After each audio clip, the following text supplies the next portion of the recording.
For today's video, we are going to talk about America's first sidekick.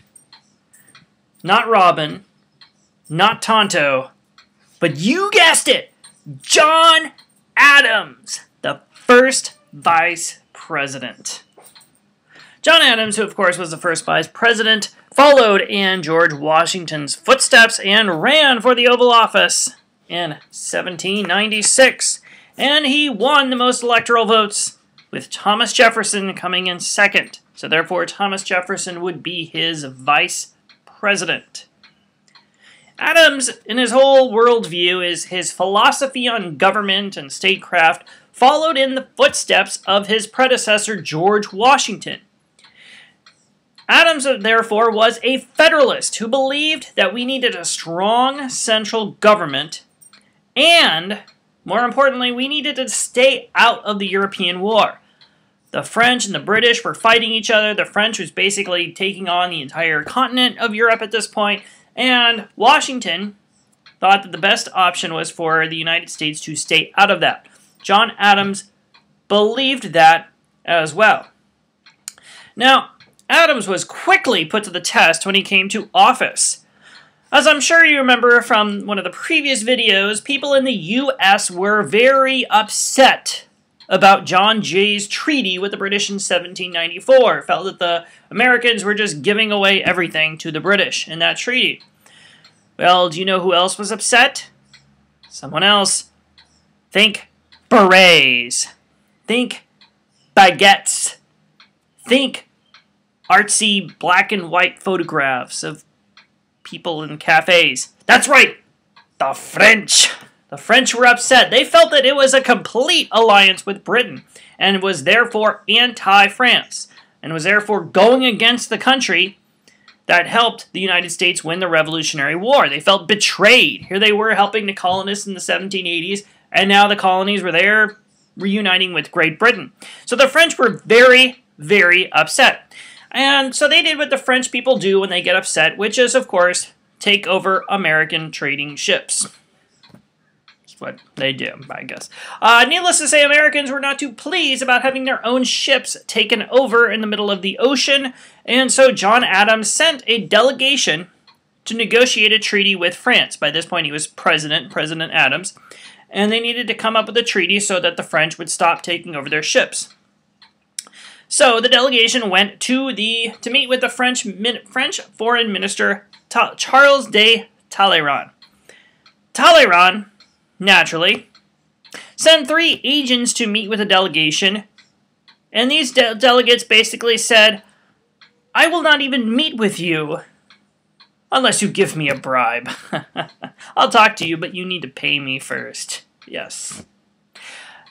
The American agents returned home, and they referred to these 3 French agents as agents X, Y, and Z.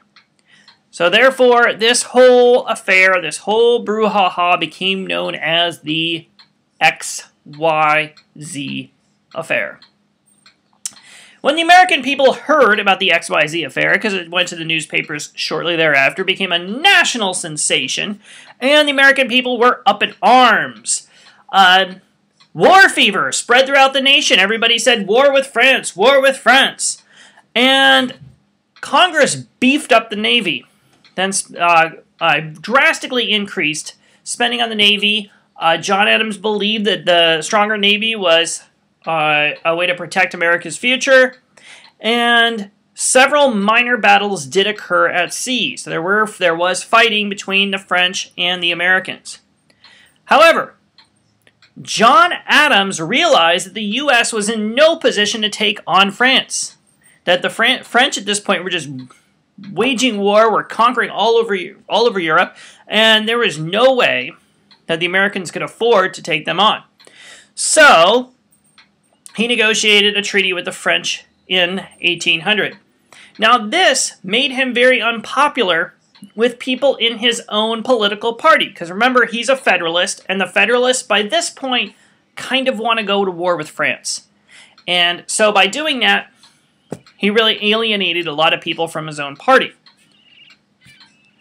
Meanwhile, there was a whole new political group of political party forming, and they became known as the Democratic Republicans. The Democratic Republicans were, of course, led by Thomas Jefferson, and they supported France and wanted the revolutionary ideas to spread all throughout the world. In other words, the French Revolution was a good start. Let's get it everywhere. Let's destroy kings all over the world. Let's water the tree of liberty. So that was the idea. Go with the Democratic Republicans. Now, if you remember anything about the French Revolution, you remember that it was bloody. There were a lot of people who lost their heads during the French Revolution. Americans, and especially the Federalists, were afraid that people who were with the French, people with French sympathies, would bring that bloodbath to the United States. So they were very afraid when these French groups would meet in cafes and coffee houses, and they'd start talking and get really upset and take their glasses and shake them in the air. And they were afraid that these groups would take over the entire country, and that the United States would turn into France, where people would just get their heads chopped off indiscriminately. So they were very afraid of people who were pro-French. And so, out of that fear, the Federalist-controlled Congress passed a series of laws known as the Alien and Sedition Acts. These gave the president permission to imprison aliens, and by aliens I mean people from another country. I don't mean ALF or E.T. Anyone who is from another country could just get imprisoned, thrown in jail automatically. And it also gave the president permission to deport people who seemed like a threat. It made it a crime to speak, write, or publish false, scandalous, and malicious criticisms of the government. That meant just about every member of any newspaper organization ever, or anyone in the news, any blogs, any news sites, all these people could theoretically go to jail, ever, in the history of American people.